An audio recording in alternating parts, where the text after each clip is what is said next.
ফেব্রুয়ারিতে জাতীয় নির্বাচন নিয়ে সংশয় প্রকাশ করেছে জাতীয় নাগরিক পার্টি। সোমবার প্রধান নির্বাচন কমিশনারের সাথে বৈঠক শেষে দলটির নেতা নাসিরুদ্দিন পাটোয়ারি বলেন, প্রধান দুটি দলের কারণেই নির্বাচন বিলম্বিত হচ্ছে। এদিকে দলীয় প্রতীক শাপলার বিষয়ে কোনো ছাড় না দেওয়ার হুঁশিয়ারি দেন এনসিপি নেতা। ফারজানা আক্তারের প্রতিবেদন। রাজনৈতিক দলের নিবন্ধন পেতে নির্বাচন কমিশনের দিকে তাকিয়ে আছে প্রাথমিক যাচাই বাছাইয়ে উত্তীর্ণ হওয়া দলগুলো। এদিকে ইসি সূত্রে জানা যায়, এনসিপি সহ 6 দল নিবন্ধন পেতে যাচ্ছে। এদিন সিইসির সাথে দলের নিবন্ধনের বিষয়ে বৈঠক করে এনসিপির 4 সদস্যের একটি প্রতিনিধি দল।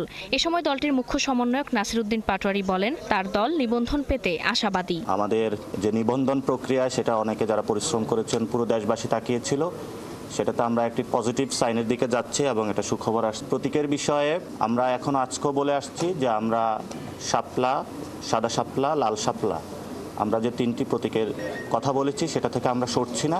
ফেব্রুয়ারিতে জাতীয় নির্বাচন হওয়া নিয়েও সংশয় প্রকাশ করেছে দলটি। সংশয়ের জায়গাটা হলো বিএনপি এবং জামায়াত যে দলগুলো আছে অথবা এক্সিস্টিং পলিটিক্যাল পার্টি, তারা কিন্তু জুলাই সনদের যে লিগ্যাল অ্যাসপেক্টটা সেই জায়গাতে এক্সিকিউশন লেভেলে তারা আসতেছে না।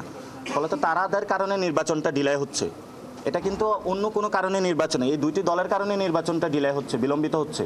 আমরা এই দুটি দলের কর্মী সমর্থক নেতৃবৃন্দকে আহ্বান জানাবো, আপনাদের কাছে মাপ চাই, জাতির দিকে তাকিয়েও হলো আপনারা এইসব ভণ্ডামি বাদ দেন।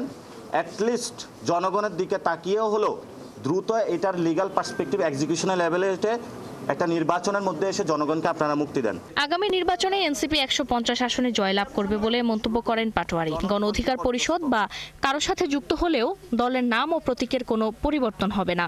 দলের নাম এনসিপি থাকবে, এনসিপির প্রতীকই থাকবে, অন্য দলের নাম মার্কা ডিজলভ হবে এবং এনসিপির আন্ডারে আরও অনেকগুলো দল আসতেছে। এটা আমরা বিগ টেন্ট বা বড় ধরনের একটা পার্টি করতে যাচ্ছি। ফলে তো অনেকগুলা দল, অনেকগুলা মত, অনেকগুলা ব্যানার ইনশাল্লাহ এনসিপির ব্যানারে চলে আসবে। সংসদ নির্বাচনের প্রস্তুতি নিয়ে ইসি কর্মকর্তাদের সাথে বৈঠক করেছে ইউরোপীয় ইউনিয়নের 8 সদস্যের একটি প্রতিনিধি দল। ফারজানা আক্তার, 71, ঢাকা।